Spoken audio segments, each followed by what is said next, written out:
Pemirsa, kami baru saja mendapatkan informasi terjadi gempa berkekuatan 6,4 skala Richter di wilayah Aceh. Ya, untuk sementara tidak ada potensi tsunami. Posisi gempa tercatat di 5,19 lintang utara dan 98,36 bujur timur dan 18 km timur laut Kabupaten Pidi Jaya Aceh dengan kedalaman 10 km.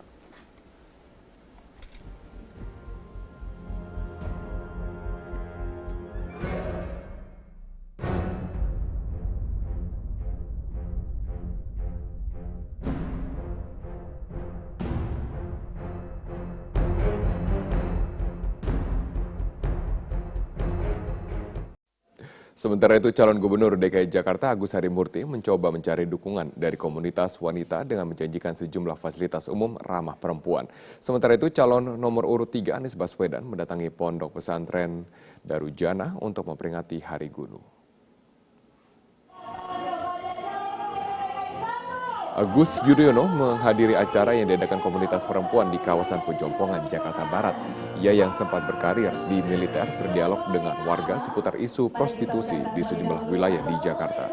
Putra sulung Susilo Bambang Yudhoyono ini berjanji akan membasmi prostitusi secara komprehensif jika nanti ia terpilih.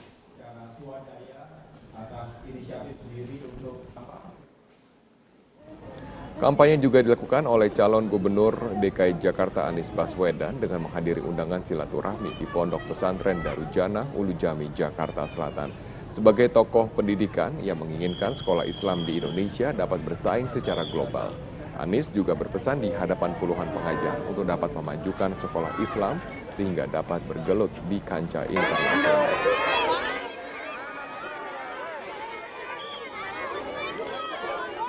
Ke informasi lain, pemirsa, Komisi Pemberantasan Korupsi tengah mencocokkan laporan 34 proyek pembangunan listrik yang mangkrak. KPK akan menggandeng BPKP dan BPK untuk menelusuri kasus tersebut. Sementara PT Perusahaan Listrik Negara akan mendukung BPKP untuk meneliti lebih dalam tentang 34 proyek pembangkit listrik yang sempat mangkrak sejak 2007. Kepala Satuan Komunikasi Korporat PLN Imade Suprateka mengatakan dari 34 proyek yang terkendala, saat ini terdapat 17 proyek yang telah dilanjutkan. 6 proyek telah diputuskan kontraknya dan diambil alih oleh PLN. Sementara 11 proyek yang terminasi telah disiapkan opsi pengganti untuk penyediaan tenaga listrik dengan perluasan jaringan transmisi dan gardu induk. Semua proyek terkendala ini merupakan proyek-proyek yang berada dalam kontrak tahun 2007 hingga 2012. Dengan total 11 proyek terminasi berkapasitas 147 MW dan tidak ada satupun yang masuk program 35.000 MW.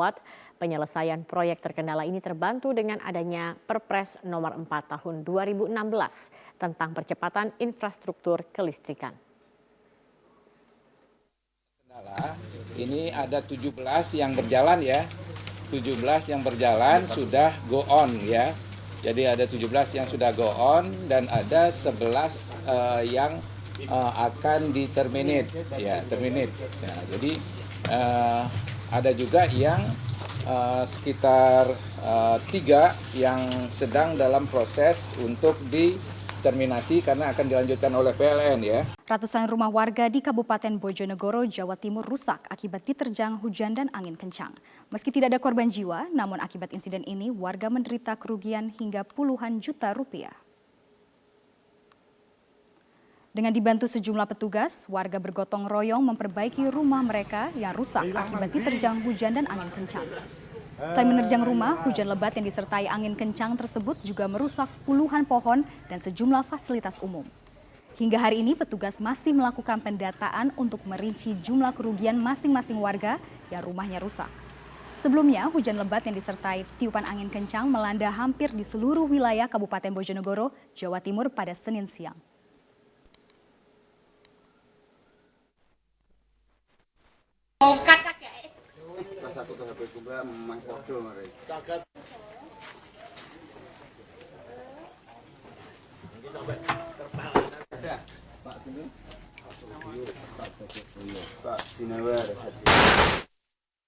Sebuah toko sembako di Tanah Abang, Jakarta Pusat dibobol kawanan pencuri.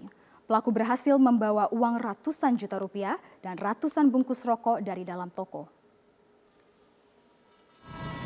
Kawanan pencuri memasuki toko sembako yang ada di Jalan Tentara Pelajar, Tanah Abang, Jakarta Pusat dengan cara merusak kunci gembok di pintu masuk ke dalam toko.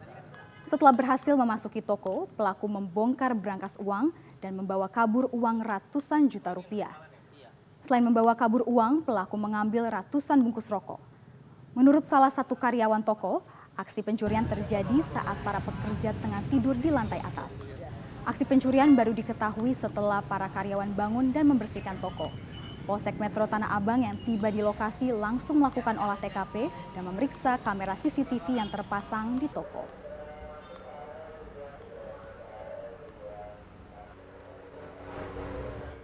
Sebuah gudang sembako di kota Ambon, Maluku, Senin malam belum diketahui penyebab kebakaran. Kebakaran terjadi tak lama setelah barang-barang dimasukkan ke gudang milik swalayan Citra di kawasan Lorong Maranata, Kelurahan Uritetu, Kecamatan Sirimau, Kota Ambon. Api membakar lantai 2 gudang yang berisi sembako, barang pecah belah, dan barang yang mudah terbakar lainnya. Sejumlah warga menyaksikan api berasal dari lantai 2, namun tidak sampai meluas ke lantai 1. Tidak ada korban jiwa akibat kebakaran ini, namun kerugian ditaksir ratusan juta rupiah. Api bisa dipadamkan tim damkar Pemkot Ambon sekitar 1 jam setelah kejadian. Polisi akan meminta keterangan orang yang berada di gudang saat kebakaran, termasuk memeriksa kamera CCTV.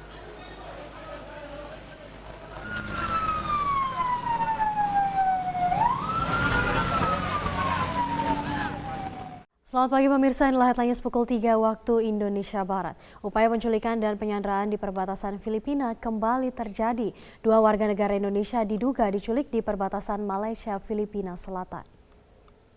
Keluarga Saparudin di Majene, Sulawesi Barat hanya bisa menunggu cemas mengenai kepastian nasib anggota keluarga mereka yang diduga diculik kelompok Abu Sayyaf. Saparudin dan Sawal merupakan 2 warga dusun Poniang, Kabupaten Majene, Sulawesi Barat. Keduanya diketahui bersama 18 ABK lainnya melayarkan kapal perusahaan perikanan berbendera Malaysia saat kejadian. Menurut keterangan rekan korban sesama TKI, Saparudin yang bertindak sebagai nahkoda dan Syawal sebagai tenaga mesin diculik, sementara 18 ABK lainnya dibiarkan pulang ke Sabah, Malaysia. Belum ada pihak yang mengaku bertanggung jawab atas penculikan kru kapal ini, namun sejumlah penculikan di kawasan Laut Filipina Selatan sering dilakukan oleh kelompok Abu Sayyaf.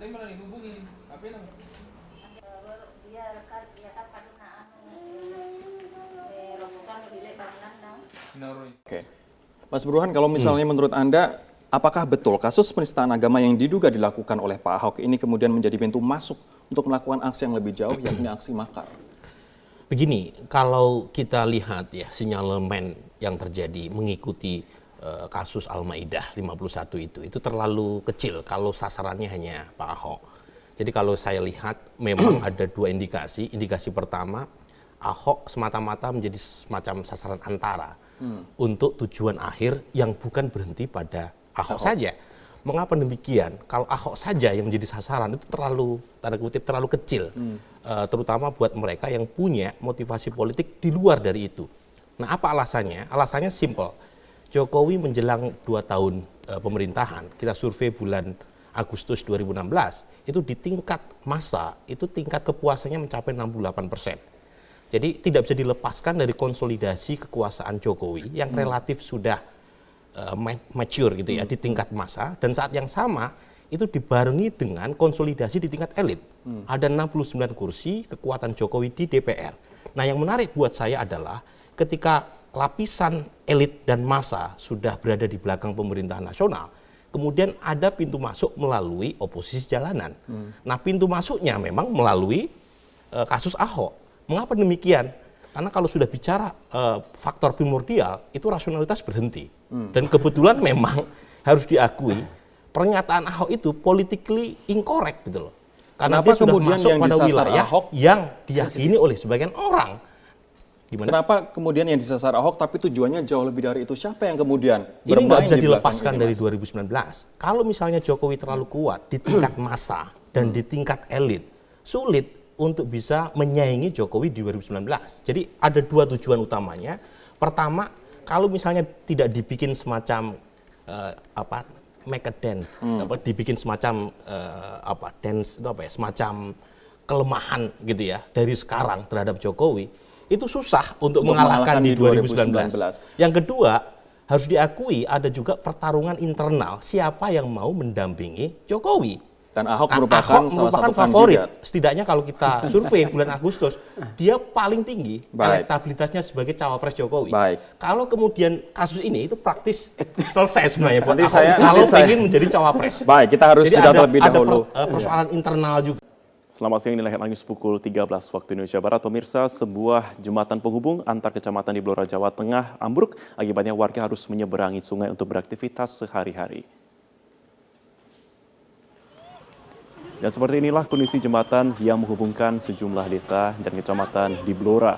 Bagian jembatan patah dan ambruk ke dalam sungai akibat tergerus arus sungai. Jembatan yang berusia lebih dari 40 tahun ini belum pernah dilakukan perawatan pada bagian tiang penyangga. Akibat ambruknya jembatan tersebut menyebabkan aktivitas warga terganggu. Warga pun terpaksa menggunakan jalur alternatif sejauh puluhan kilometer. Bahkan sebagian warga lain memilih untuk menyeberang sungai.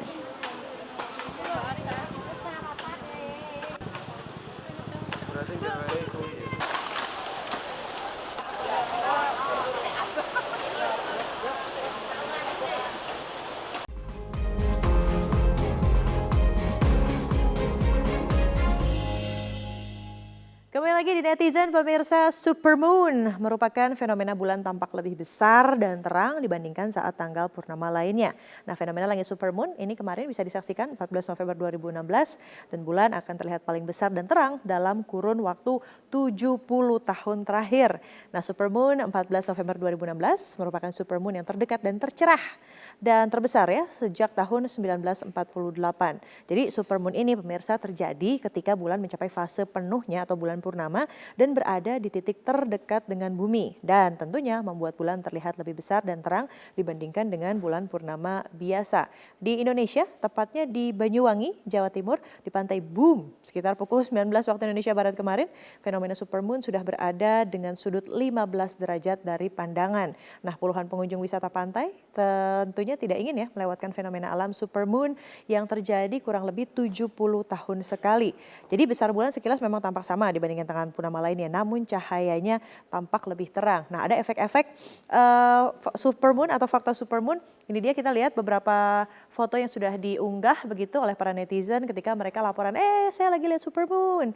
Dan keterkaitan fakta-fakta supermoon adalah ombak yang akan lebih tinggi katanya. Karena hal itu disebabkan matahari, bumi, dan bulan akan berada dalam satu garis selaras dan tarikan gravitasi kedua benda angkasa luar itu menyebabkan ombak di bumi akan lebih tinggi. Dan supermoon ini ternyata terjadi 3 kali ya sepanjang tahun 2016 dan 14 November kemarin adalah supermoon yang paling terang, di mana NASA menyebut fenomena ini baru akan terjadi lagi diperkirakan tanggal 25 November 2034. Nah ya, jadi nyesel kan yang kemarin tidak melihat. Dan untuk mendapatkan pemandangan terbaik, coba hindari polusi cahaya karena kecerahan bulan dapat terhalang oleh lampu kota atau awan. Dan informasi terkait supermoon tersebut sekaligus menutup perjumpaan kita dalam Netizen News kali ini. Selalu saksikan Netizen News setiap hari Senin hingga Jumat pukul 13.05 waktu Indonesia Barat. Tetap di tempat Anda. Sesaat lagi rekan saya Ade Mulia akan hadir dalam Economic Review. Sampai jumpa.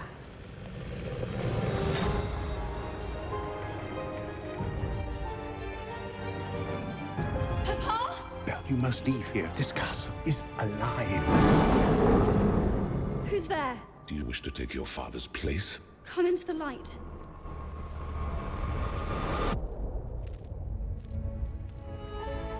Show me the girl. Look at her. What if she is the one? The one who'll break the spell? Hello. Kapolda Kalimantan Barat, Inspektur Jenderal Polisi Musyafak mengungkapkan selama tahun 2016 ini sudah sebanyak 80 kg lebih sabu-sabu dari Malaysia yang masuk ke Kalbar disita. Selama tahun 2016, Polda Kalbar telah menangkap lebih dari 300 orang tersangka yang sebagian besar adalah pengedar atau kurir dan pemakai narkoba. Semua barang haram ini masuk dari perbatasan Kalbar, Malaysia. Hal tersebut disampaikan Kapolda Kalbar saat memusnahkan sebanyak 6,3 kg narkoba jenis sabu-sabu, 19 paket ganja seberat 18 kg, dan sebanyak 2.080 butir pil ekstasi jenis Happy Five di lapangan upacara Polda Kalbar Kamis pagi. Menurut Kapolda, baru selama 6 bulan saja dirinya menjabat Kapolda Kalbar sudah mengamankan sebanyak 60 kg lebih sabu-sabu dari Malaysia. Ini menunjukkan bahwa daerah perbatasan Kalbar Malaysia sangat rawan terjadi penyelundupan narkoba. Kapal tanker yang sedang diperbaiki tiba-tiba meledak dan terbakar. Akibatnya seorang pekerja tewas, sementara 2 orang pekerja lainnya kritis setelah terlempar sejauh 50 meter. Kapal tanker yang sedang sandar dan direnovasi di Pelabuhan Rakyat Pantai Setres, Batu Ampar, Kota Batam, Kepulauan Riau meledak dan langsung terbakar. Api diduga berasal dari tabung gas yang digunakan untuk mengelas badan kapal, sehingga api mengenai tangki BBM, dan akibat dari peristiwa tersebut seorang pekerja tewas. Sementara 2 pekerja lainnya kritis setelah terlempar sejauh 50 meter. Upaya pemadaman dari laut dan darat terus dilakukan menggunakan kapal dan juga mobil pemadam kebakaran.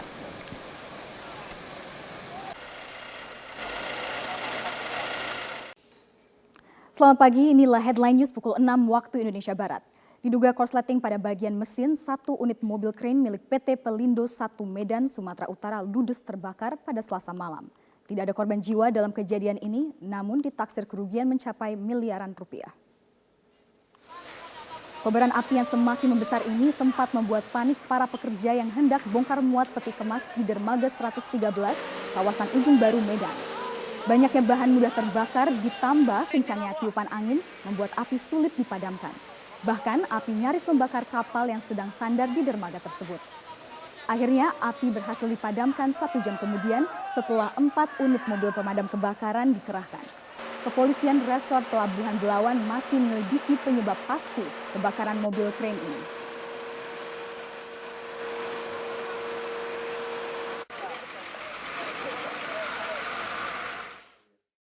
Pemirsa, pasca ditetapkan sebagai tersangka, Rumah Lembang Menteng Jakarta Pusat semakin ramai didatangi masyarakat dari berbagai kalangan yang ingin memberikan dukungan mereka kepada Ahok.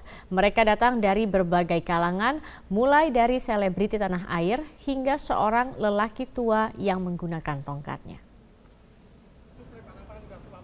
Usia lanjut 73 tahun tidak menyurutkan langkah Lili Usman menemui Ahok ke Rumah Lembang di Menteng Jakarta Pusat.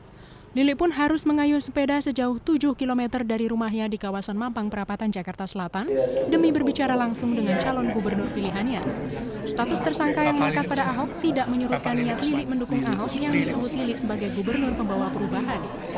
Kalau udah di hati ya, udah mantap di hati, itu nggak tergoyahkan. Jakarta itu benar-benar dibenahi. Soalnya saya melihat ya, Ahok itu baru berapa bulan, berapa setahun itu udah perubahannya udah benar maksimal. Dia nggak takut risikonya, saya turun nggak apa-apa, saya di penjara nggak apa-apa, saya dicaci maki nggak apa-apa. Yang penting pembangunan jalan terus demi bangsa dan negara. Tim pemenangan Ahok Jarot mengapresiasi kedatangan Lili dengan memberi kemeja kotak-kotak yang menjadi simbol pemenangan Ahok Jarot. Tidak hanya Lili, hingga pukul 14 tercatat 800 warga yang hadir memberi dukungan termasuk paguyuban juru parkir Jakarta. Para juru parkir ini mengaku lebih sejahtera di era kepemimpinan Ahok. Tujuan kami datang kemari adalah untuk mendeklarasikan diri mendukung Pak Ahok jadi gubernur untuk lanjut 5 tahun ke depan.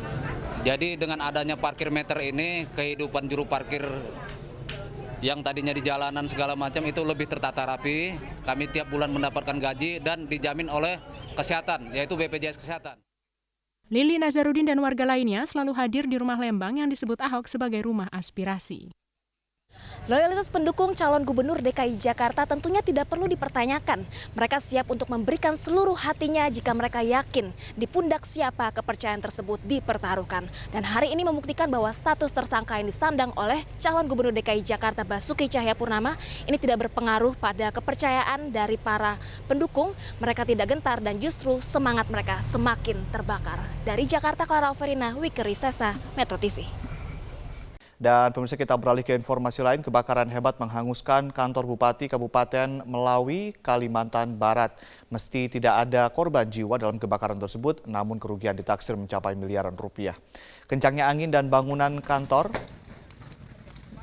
yang terbuat dari kayu menyebabkan api dengan cepat membesar hingga merembet ke bagian lainnya. Selain menghanguskan seluruh bangunan, kebakaran yang diduga akibat hubungan pendek arus listrik ini juga menghanguskan seluruh dokumen kantor. Api baru berhasil dipadamkan 4 jam kemudian setelah petugas pemadam kebakaran dibantu warga memadamkan api. Hingga kini petugas kepolisian dari Polres Melawi bersama Puslap 4 Polda Kalimantan Barat masih menyelidiki penyebab pasti kebakaran.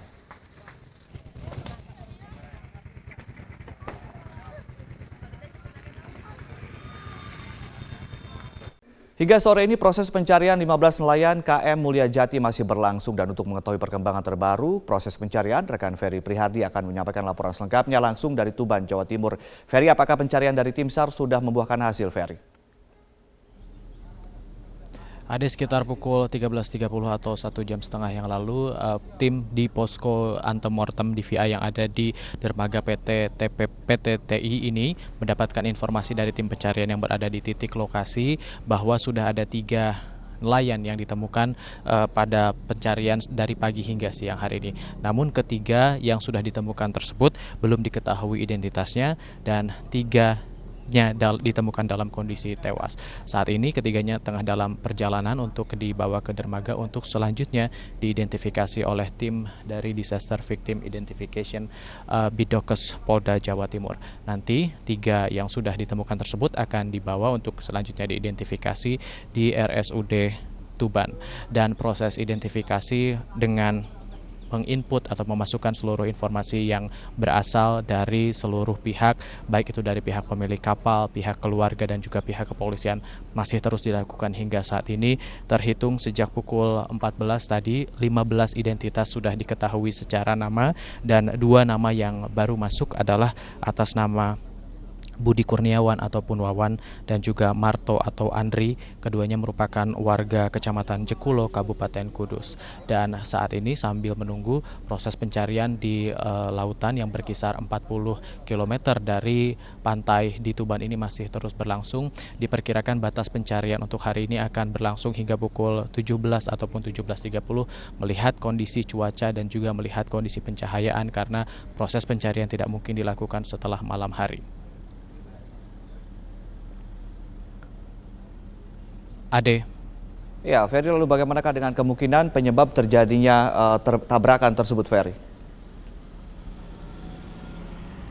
Ya, dari informasi yang kami kumpulkan dari tim kami di Surabaya yang mewawancarai Kasih Tertib Pelayaran di Kesyah Bandaran Utama Tanjung Perak, bahwa segala kemungkinan bisa saja terjadi, namun penyebab pasti dari 2 kapal yaitu MV Tyson 4 yang berbendera Vietnam dan juga KM Mulia Jati masih harus diteliti hingga nanti akan ditemukan kemungkinan ataupun penyebab pastinya. Namun kemungkinannya sampai saat ini ada 2 kemungkinan besar. Yang pertama adalah KM Mulia Jati tidak menyalakan lampu penerangan sehingga kondisi tersebut gelap, dan KM Mulia Jati tidak terlihat oleh MV Tyson 4 sehingga tertabrak. Kemudian kemungkinan lainnya adalah MV Tyson 4 tidak menyalakan radar sehingga tidak bisa mendeteksi keberadaan kapal-kapal yang berada di sekitarnya sehingga timbullah atau terjadilah tabrakan tersebut. Namun secara ketertiban dari kedalaman kapal tersebut berlayar, 2 kapal tersebut berlayar dan juga jalur tidak ada yang dilanggar atau tidak ada yang salah, dan sampai saat ini harus dilakukan pendalaman lebih lanjut untuk mengetahui penyebabnya.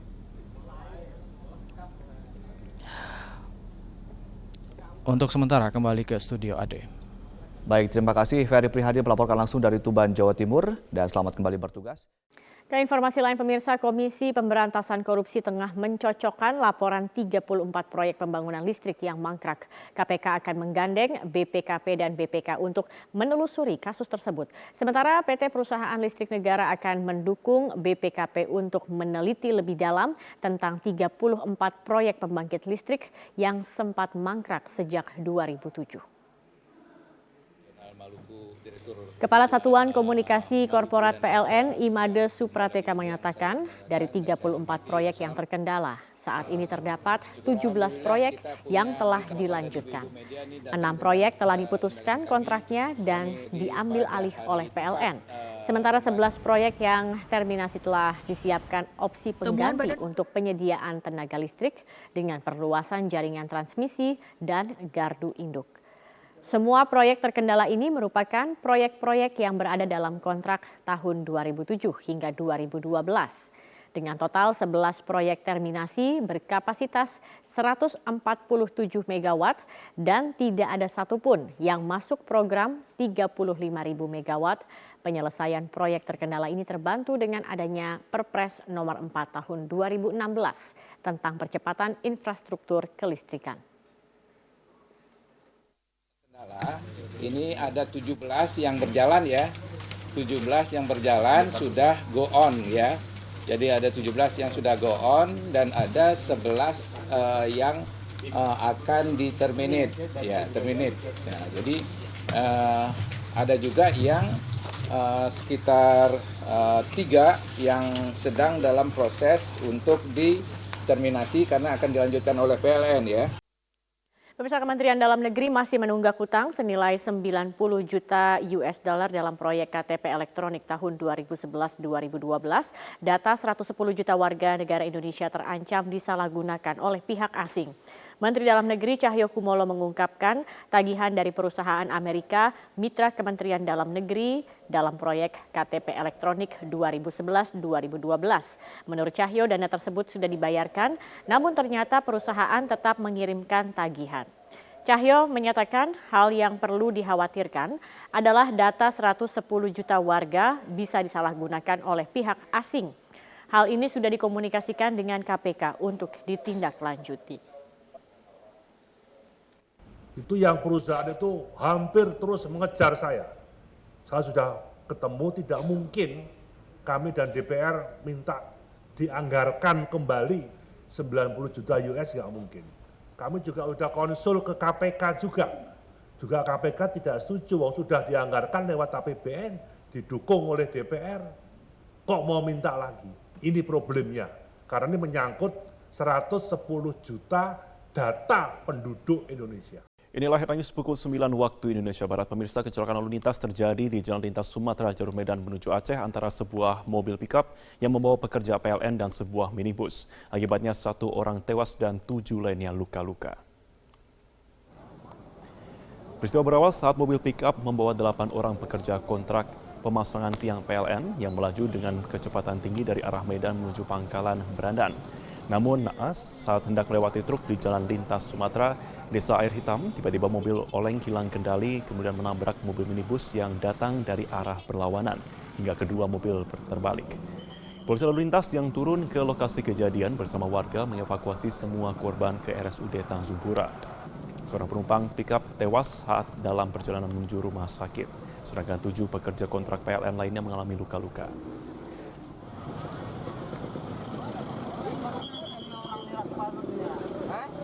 Sejumlah pimpinan kementerian dan lembaga menjadi pembicara dalam rapat koordinasi yang dihadiri seluruh gubernur di Indonesia. Panglima TNI Gatot Nurmantio ini menjadi salah satu pembicara.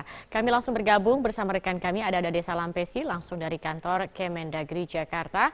Dari apakah rakor yang dihadiri dengan Panglima TNI ini terkait dengan aksi unjuk rasa pada 2 Desember mendatang? Secara implisit, tuan rumah Menteri Dalam Negeri Cahyokumolo mengungkapkan bahwa rapat koordinasi yang dihadiri oleh hampir seluruh gubernur dari seluruh Indonesia ini tidak membahas situasi ataupun dinamika politik di seluruh Indonesia jelang rencana aksi unjuk rasa 2 Desember mendatang di DKI Jakarta.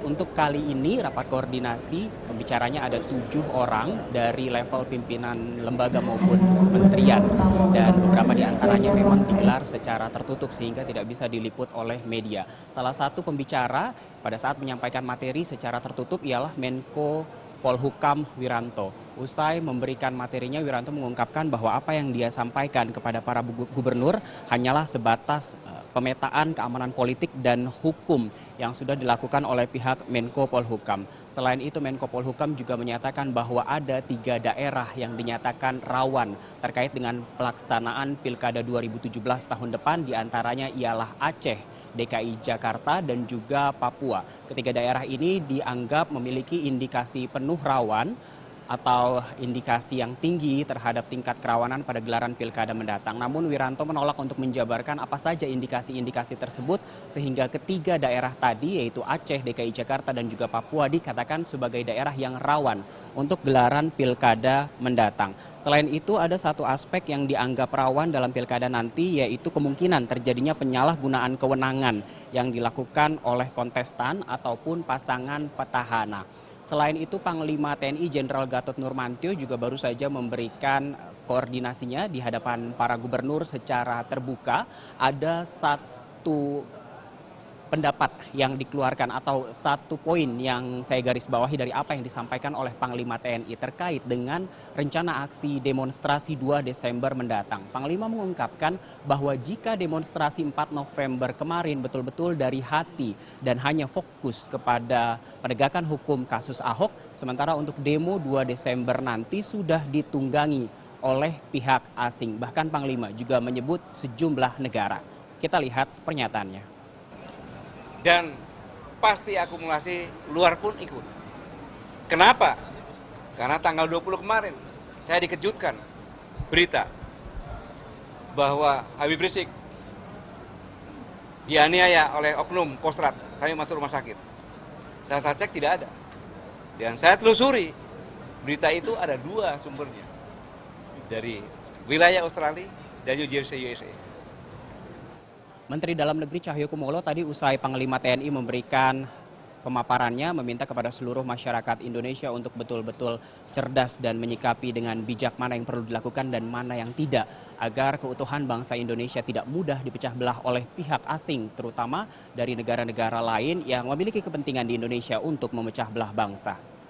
Zakia. Oke, saya akan tanya dulu ada kuasa hukum dari Buniani, Pak Aldwin Rahardian. Pak Aldwin, selamat malam. Ya, malam. Ya, Pak Aldwin, saya mengutip pernyataan Anda mengatakan bahwa penetapan tersangka dari klien Anda, Buniani ini tidak adil. Kenapa penyebabnya? Ya, itu dirasakan oleh Pak Buniani. Artinya begini, prosesnya kurang fair. Meskipun itu hak tersendiri ya penyidik, baik itu dia punya hak subjektif ataupun objektif. Hanya kemudian pertama begini kronologisnya. Beliau dipanggil itu pertama kali sebagai saksi, ya. Beliau datang, terus kemudian pemeriksaan dimulai, berakhir di kurang lebih pukul 20, pukul 8. Ketika selesai penandatanganan BAP, langsung disodorkan surat penangkapan, ya kan? Dan hal itu tidak lazim begitu menurut kami. Karena apa? Yang lazim harusnya seperti apa menurut Pak Buni Anda? itu kan ada di kantor. Begini, tidak perlulah surat penangkapan itu keluar. Sekarang dengan kasus yang sama, apple to apple misalkan dengan Pak Ahok. Keluar nggak surat penangkapan? Sampai kemudian 1 kali 24 jam diperiksa di Polda Metro misalkan. Kan tidak juga. Apalagi yang bersangkutan datang ke kantor. Buat apa begitu keluar surat penangkapan, ya kan? Tapi lagi-lagi itu ya hak penyidik, kita hargai. Tapi kemudian itu disesalkan oleh klien kami, Pak Buniani, bahwa ini tidak equal. Ya. Kalau tidak adil, Anda ada rencana untuk peradilan status tersangka klien Anda, Pak Aldwin? Ya, kita nanti akan kaji secara bersama, tapi tentunya akan seperti itu. Karena apa? Pertama, ini tidak digelar secara terbuka. Ya, gelar perkaranya harusnya terbuka seperti apa yang terjadi pada kasus Pak Ahok. Terbuka di sini bahwa satu sama lain menyodorkan para saksi ahli. Ya, apalagi yang dituduhkan ini Undang-Undang ITE pasal 28 ayat 2. Ya, di mana sangat multi interpretasi. Apalagi yang dipersoalkan kan sudah bukan video lagi. Video itu sudah tuntas dan pemeriksaan forensik Barreskrim tidak ada persoalan. Tidak ada yang mau kata-katik itu video itu. Tapi itu kan yang utama karena pertama kali sumbernya adalah Pemprov DKI. Yang kedua, ya, yang dipersoalkan itu adalah caption. Ya, caption, intisari dan pendapat pribadi Pak Buni. Semua orang melakukan hal yang sama. Pak Buni mengupload ulang itu tanggal 6 Oktober. Ya, dia mengupload ulang dari media NKRI, ditambahkan caption di bawahnya. Ya. Nanti saya akan bacakan ya Pak. Saya akan bacakan Pak Adwin melakukan hal yang sama. Supaya pemirsa juga paham apa yang disangkakan terhadap klien Anda Buniani ini. Tersangkanya adalah kasus dugaan pencemaran nama baik dan penghasutan terkait Sarah, bukan karena mengupload video tersebut. Nanti saya akan bacakan 3 paragraf yang kemudian dianggap pihak kepolisian sebagai salah satu alat bukti. Kami lanjutkan pemirsa sesaat lagi. Tetaplah bersama kami di Prime Time. Bismillahirrahmanirrahim. Assalamualaikum warahmatullahi wabarakatuh. Pertama-tama saya ingin menyampaikan terima kasih kepada seluruh jajaran pimpinan KPK yang telah menginformasikan mengenai kejadian operasi tangkap tangan terhadap salah satu staf di Direktorat Jenderal Pajak. Tentunya saya sangat kecewa terhadap tindakan dari aparat pajak, terutama pada saat kami semuanya sedang di dalam proses untuk membangun kembali kepercayaan wajib pajak melalui suatu program tax amnesty yang ini menggambarkan dibutuhkannya kepercayaan dua belah pihak, yaitu dari wajib pajak dan juga dari aparat pajak. Tindakan yang dilakukan oleh Oknum HS dari Direktorat Jenderal Pajak mencerminkan suatu pengkhianatan terhadap prinsip-prinsip tata kelola yang baik, integritas, dan kejujuran yang selama ini merupakan nilai-nilai yang dianut oleh Kementerian Keuangan dan Direktorat Jenderal Pajak. Jadi ini merupakan suatu tindakan yang mencederai nilai-nilai dan tentu juga mencederai kepercayaan dari koleganya yang lain. Seperti dikatakan oleh pimpinan KPK, Pak Agus, bahwa sebagian besar dari jajaran Direktorat Jenderal Pajak adalah para aparat yang punya komitmen tinggi untuk membangun institusi pajak menjadi institusi yang bisa dipercaya oleh publik, untuk mengumpulkan kewajiban sangat mengecewakan bagi seluruh jajaran Direktorat Jenderal Pajak dan tentu bagi pimpinan di Kementerian Keuangan, termasuk saya sendiri secara pribadi yang sangat kecewa. Kami Kementerian Keuangan, saya sendiri akan terus mendukung langkah KPK untuk mengusut kasus ini secara tuntas.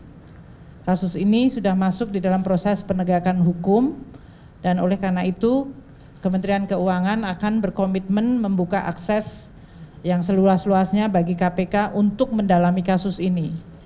Karena saya sangat menginginkan bahwa momentum ini akan menjadi salah satu trigger atau pemicu yang kredibel bagi pembersihan dan perbaikan Direktorat Jenderal Pajak. Kalau kami selama ini berkomunikasi bahwa melalui tax amnesty dan reformasi kami ingin membangun kepercayaan publik, maka kami menganggap bahwa hikmah dari OTT ini adalah suatu upaya yang jauh lebih sistematis dan kredibel untuk membangun Direktorat Jenderal Pajak yang bersih dari korupsi dan memiliki nilai integritas yang baik.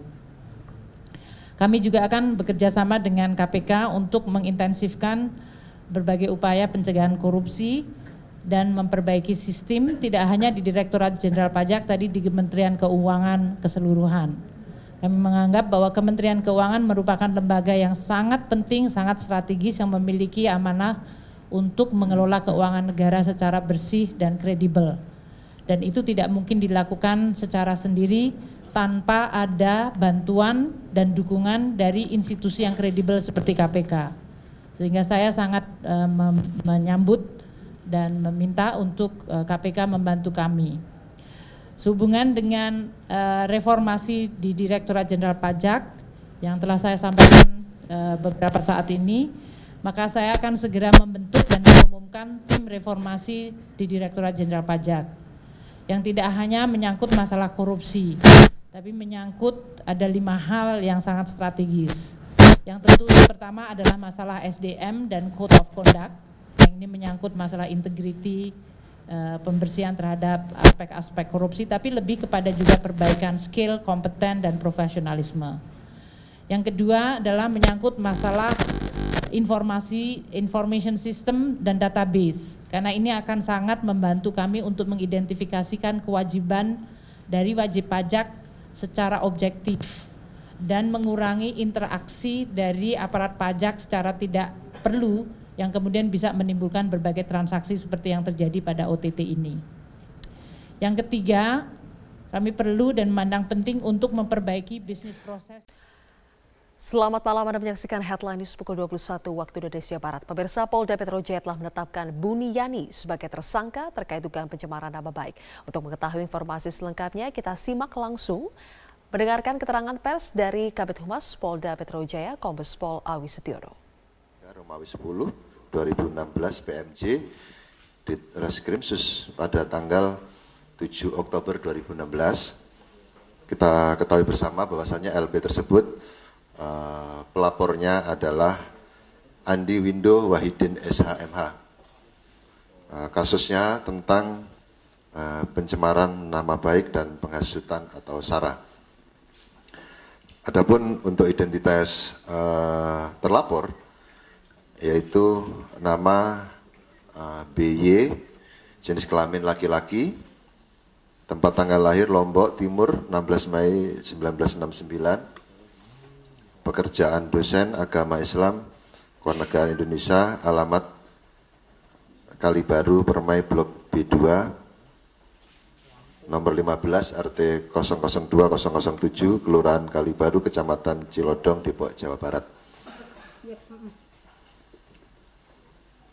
Hasil dari proses penyidikan selama ini yang telah dilakukan oleh Subdit Cybercrime Polda Metro Jaya sudah melakukan pemeriksaan terhadap saksi-saksi, kemudian saksi ahli,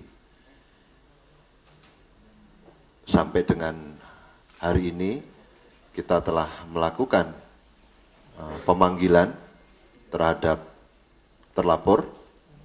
Tadi pagi sekitar jam berapa tadi Pak Roberto? Jam 11 ya. Ya, kita panggil jam 10, jam 11 hadir sebagai saksi. Dan tadi sampai dengan pukul sekitar 19.30 ya, selesai dilakukan pemeriksaan sebagai saksi.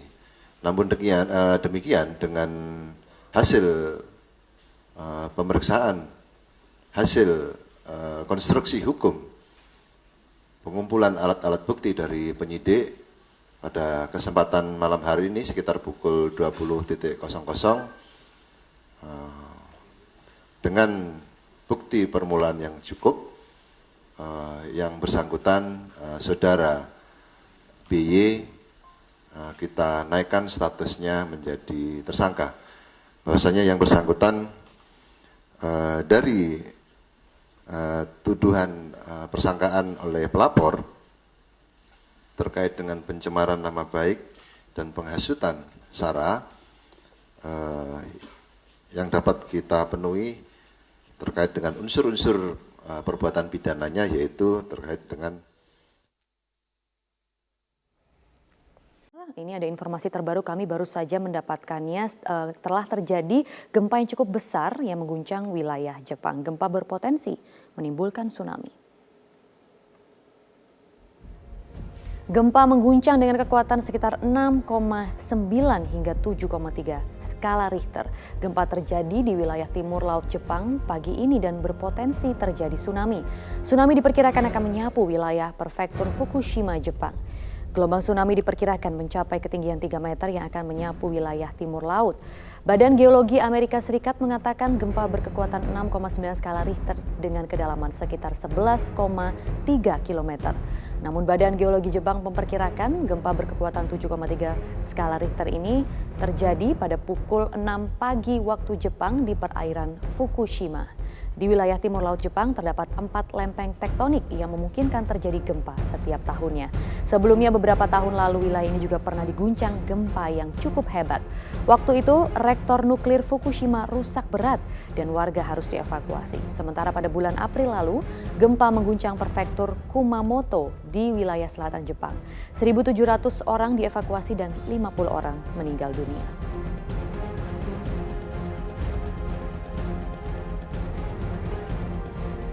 Dan pemirsa, ini adalah gambar yang kami dapatkan dari stasiun televisi NHK dan ini memperlihatkan pantai Fukushima yang sedang menunggu detik-detik terjadinya tsunami.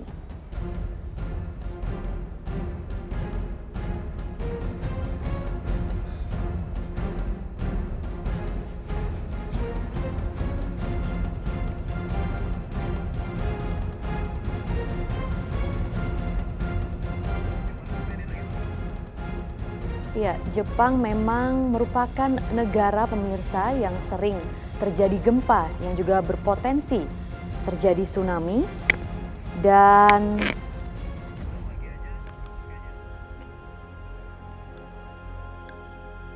saat ini pantai Fukushima juga menurut Badan Geologi setempat sedang menunggu detik-detik tsunami di sana. Dan pemirsa, gempa dengan kekuatan sekitar 6,9 hingga 7,3 pada skala Richter ini mengguncang wilayah Jepang pada sekitar pukul 6 waktu setempat. Gempa terjadi di wilayah timur laut Jepang pagi ini dan berpotensi terjadi tsunami.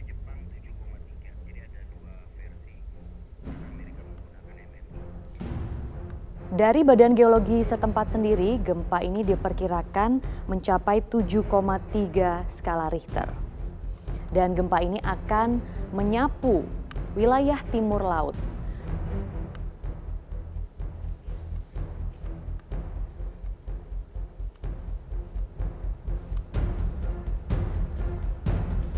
Dan pemirsa, di wilayah timur laut Jepang terdapat 4 lempeng tektonik yang memungkinkan terjadi gempa setiap tahunnya. Sebelumnya beberapa tahun lalu wilayah ini juga pernah diguncang gempa yang hebat. Waktu itu reaktor nuklir Fukushima rusak berat dan warga harus dievakuasi.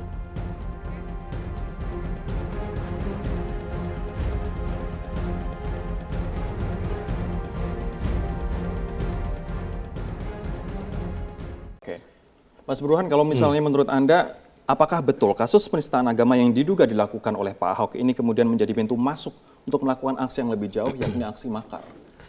Begini, kalau kita lihat ya sinyalemen yang terjadi mengikuti kasus Al-Maidah 51 itu terlalu kecil kalau sasarannya hanya Pak Ahok. Jadi kalau saya lihat memang ada 2 indikasi. Indikasi pertama, Ahok semata-mata menjadi semacam sasaran antara untuk tujuan akhir yang bukan berhenti pada Ahok saja. Mengapa demikian? Kalau Ahok saja yang menjadi sasaran itu terlalu, tanda kutip, terlalu kecil. Terutama buat mereka yang punya motivasi politik di luar dari itu. Nah, apa alasannya? Alasannya simple. Jokowi menjelang 2 tahun pemerintahan, kita survei bulan Agustus 2016, itu di tingkat massa, itu tingkat kepuasannya mencapai 68%. Jadi tidak bisa dilepaskan dari konsolidasi kekuasaan Jokowi yang relatif sudah mature gitu ya di tingkat massa, dan saat yang sama itu dibarengi dengan konsolidasi di tingkat elit. Ada 69 kursi kekuatan Jokowi di DPR. Nah, yang menarik buat saya adalah ketika lapisan elit dan massa sudah berada di belakang pemerintahan nasional, kemudian ada pintu masuk melalui oposisi jalanan. Nah, pintu masuknya memang melalui kasus Ahok. Mengapa demikian? Karena kalau sudah bicara faktor primordial, itu rasionalitas berhenti. Dan kebetulan memang harus diakui, pernyataan Ahok itu politically incorrect gitu loh. Karena dia sudah masuk pada wilayah Ahok yang diyakini oleh sebagian orang. Gimana? Kenapa kemudian yang disasar Ahok tapi tujuannya jauh lebih dari itu? Siapa yang kemudian ini nggak bisa dilepaskan dari 2019. Kalau misalnya Jokowi terlalu kuat di tingkat massa dan di tingkat elit, sulit untuk bisa menyaingi Jokowi di 2019. Jadi ada 2 tujuan utamanya. Pertama, kalau misalnya tidak dibikin semacam make a dance, dibikin semacam dance itu semacam kelemahan gitu ya dari sekarang terhadap Jokowi, itu susah untuk mengalahkan di 2019. Yang kedua, harus diakui ada juga pertarungan internal siapa yang mau mendampingi Jokowi. Dan Ahok merupakan salah satu favorit. Kandidat. Setidaknya kalau kita survei bulan Agustus, dia paling tinggi elektabilitasnya sebagai cawapres Jokowi. Kalau kemudian kasus ini itu praktis selesai sebenarnya buat Ahok kalau ingin menjadi cawapres. Baik, kita harus jeda terlebih dahulu. Ada persoalan internal juga. Hingga sore ini proses pencarian 15 nelayan KM Mulia Jati masih berlangsung, dan untuk mengetahui perkembangan terbaru proses pencarian, rekan Ferry Prihardi akan menyampaikan laporan selengkapnya langsung dari Tuban, Jawa Timur. Ferry, apakah pencarian dari tim SAR sudah membuahkan hasil, Ferry? Ada sekitar pukul 13.30 atau 1 jam setengah yang lalu, tim di posko antemortem DVI yang ada di dermaga PTTI ini mendapatkan informasi dari tim pencarian yang berada di titik lokasi bahwa sudah ada 3 nelayan yang ditemukan pada pencarian dari pagi hingga siang hari ini. Namun ketiga yang sudah ditemukan tersebut belum diketahui identitasnya dan 3 ditemukan dalam kondisi tewas. Saat ini ketiganya tengah dalam perjalanan untuk dibawa ke dermaga untuk selanjutnya diidentifikasi oleh tim dari Disaster Victim Identification Bidokes Polda Jawa Timur. Nanti 3 yang sudah ditemukan tersebut akan dibawa untuk selanjutnya diidentifikasi di RSUD Tuban.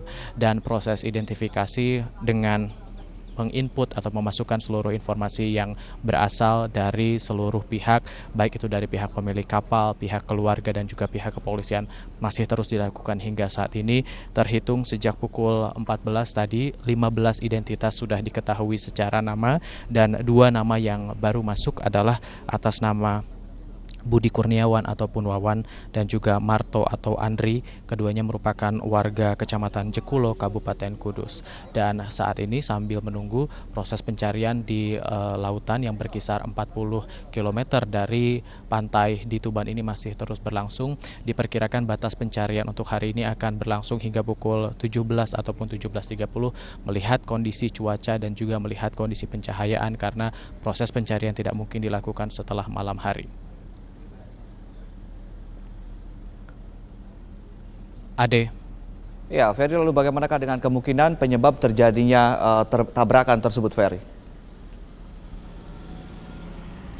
Ya, dari informasi yang kami kumpulkan dari tim kami di Surabaya yang mewawancarai Kasih Tertib Pelayaran di Kesyah Bandaran Utama Tanjung Perak bahwa segala kemungkinan bisa saja terjadi, namun penyebab pasti dari 2 kapal yaitu MV Tyson 4 yang berbendera Vietnam dan juga KM Mulia Jati masih harus diteliti hingga nanti akan ditemukan kemungkinan ataupun penyebab pastinya. Namun kemungkinannya sampai saat ini ada 2 kemungkinan besar. Yang pertama adalah KM Mulia Jati tidak menyalakan lampu penerangan sehingga kondisi tersebut gelap dan KM Mulia Jati tidak terlihat oleh MV Tyson 4 sehingga tertabrak.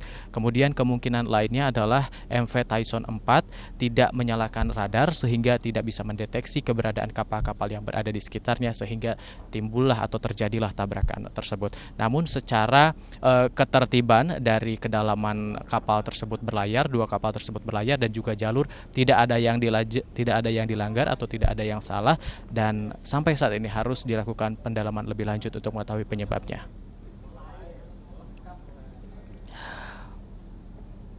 Untuk sementara kembali ke studio Ade. Baik, terima kasih Ferry Prihadi melaporkan langsung dari Tuban, Jawa Timur dan selamat kembali bertugas. Selamat siang pemirsa, inilah Headline News pukul 14 waktu Indonesia Barat. 15 nelayan dinyatakan hilang akibat kapal berbendera Thailand dan kapal nelayan tabrakan di perairan Tuban, Jawa Timur. Berdasarkan informasi petugas Pelabuhan Brondong Lamongan, tabrakan terjadi pada pukul 4 dini hari tadi saat kapal berbendera Thailand KM Tyson sempat membawa tapioka dari Thailand tujuan Surabaya bertabrakan dengan KM Mulia Sejati. Dan untuk mengetahui bagaimana upaya pencarian 15 nelayan yang hilang, saat ini kita sudah terhubung dengan Pak Misngadi, Syah Bandar Pelabuhan Brondong, Lamongan, Jawa Timur. Selamat siang, Pak. Selamat siang. Ya, bagaimanakah upaya atau bagaimanakah kronologis peristiwa ini, Pak? Siap. Kronologi kejadian ini saat di pagi sekitar pukul 4 pagi. Itu kapal nelayan Mulia Sejati ditabrak MV Tyson 4. Ya. Di posisi kurang lebih 17 mil dari Pelabuhan Brondong gitu, Pak. Ya. Bagaimanakah upaya pencarian saat ini, Pak? Untuk posisi sekarang sudah tahap evakuasi terhadap 12 orang yang selamat.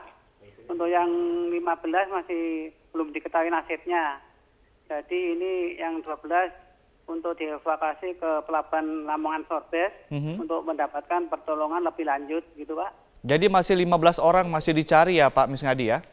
Siap, ini Basarnas beserta tim lainnya menyisir para korban tersebut untuk mencari keberadaan mereka gitu Pak. Baik, Pak Misngadi, dari 15 orang yang masih dicari, apakah warga negara mereka semua warga negara Indonesia, Pak?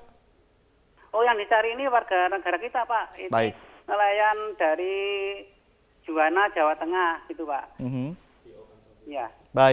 Baik, terima kasih Pak Misgadi telah memberikan informasi kepada kami.